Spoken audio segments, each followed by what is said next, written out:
All right, guys, this will be the week 1 intel video. In this video, I'm going to look at waiver wire targets as well as trade targets. There's not a ton of super high impact players on the waiver wire, at least it appears right now, but there are a few solid flex options or bench stashes. But the first player we're going to look at is Dylan Sampson. Dylan Sampson got a lot of work this week. He got 12 carries and 8 targets, 20 total looks. I don't know that he's going to be like an RB1 or RB2 starter, but 8 targets is like hard to shake your head at for a running back. So I think he's definitely a viable flex play, at least till Quentin Johnston gets rolling. And at the very worst, he's a nice player to keep on your bench. All right, before I get into this, the next player, I wanted to explain the boxes on the right. Basically, it's just a breakdown of how confident I would feel starting this player, putting this player at the flex, or stashing this player on the bench. Red, obviously, not confident. Yellow is like maybe, and green is for sure. I'd feel confident. So Cedric Tillman here, he had 8 targets with 5 catches.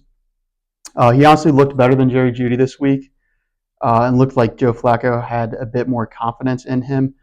As you can see, I don't feel confident starting this guy as one of my top 2 wide receivers, but with how much the Browns are going to be passing and how decent Flacco looked, I think Cedric Tillman would be a solid flex play. All right, next up will be Kayshon Boutte. Honestly, I don't really like having a piece of this Patriots receiving core, but it's hard to ignore Drake May throwing the ball over 40 times. I don't know that Kayshon Boutte is going to be a factor long term, but 8 targets, 103 yards, led the way for the Patriots this week. If anything, it's a bench stash. All right, next up is Quentin Johnston. I don't feel super confident starting Quentin Johnston quite yet, but the Chargers did pass the ball a ton, and if that pace keeps up, I think he will be fantasy viable this year. So if anything, worth a bench stash. And like I said, Justin Herbert was passing a ton, and he talked him up in the postgame interview, so definitely worth a look. All right, next up is Fanin Jr. It's surprising that I have 3 Browns players on this list, but 9 targets. Joe Flacco, like I said, looking good. Browns probably going to be passing a lot when they're losing.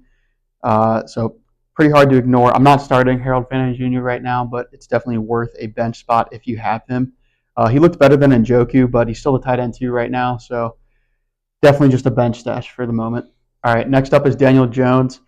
Daniel Jones had a monster week this week. It'll be interesting to see if that's Daniel Jones' improvement or the Dolphins just being horrible. But something to note, he took 2 one-yard touchdowns rushing away from Jonathan Taylor.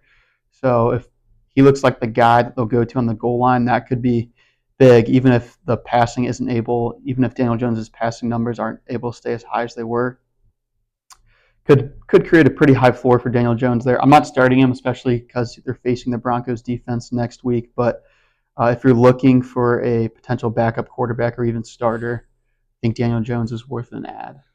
All right, the last guy I'm going to look at here is Penix Jr. Michael Penix had a big game on Sunday.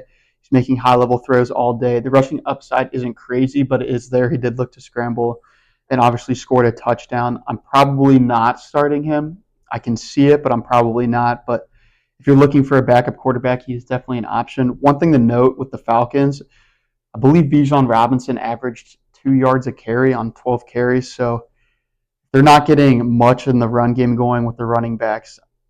Michael Penix could be in for a big fantasy season just out of necessity of passing the football. All right, these are just some other guys I wanted to look at here. Calvin Austin and Josh Palmer, I don't think these guys are going to be long-term fantasy viable. Calvin Austin had a big touchdown there late in the game. And Josh Palmer, 9 targets, although I see Josh Palmer behind Khalil Shakir, Keon Coleman, maybe both the tight ends and James Cook in the passing game, so I'm not sure that Josh Palmer is going to be viable long-term.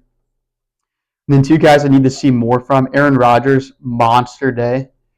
If Aaron Rodgers is going to put up 4 passing touchdowns a game, he needs to be starting in every lineup, but I don't know that the Steelers are going to be doing that week to week. And then Wan'Dale Robinson, it's not really anything I need to see from Wan'Dale. It's more of the Giants quarterback situation, but I think Wan'Dale Robinson is a talented receiver, so if they can get good quarterback play, I think he could be a flex option. All right, so usually at this point in the video, I would go into trade targets, guys I think you should trade for or trade away. But with it being week 1, I think it is important to just hold unless you're targeting a veteran player that you know what you're going to get.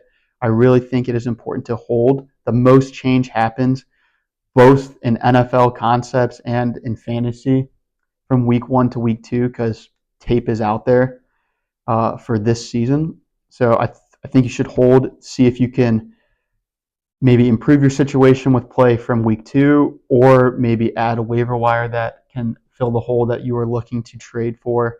But I think you should just exercise caution and hold on trades in week 1, maybe even in week 2. By week 3, definitely be looking for trades, but for right now, just hold.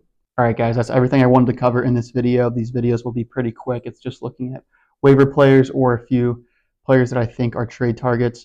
Wednesday, the week 1 recap will come out, and that'll be the next one. So thank you, guys.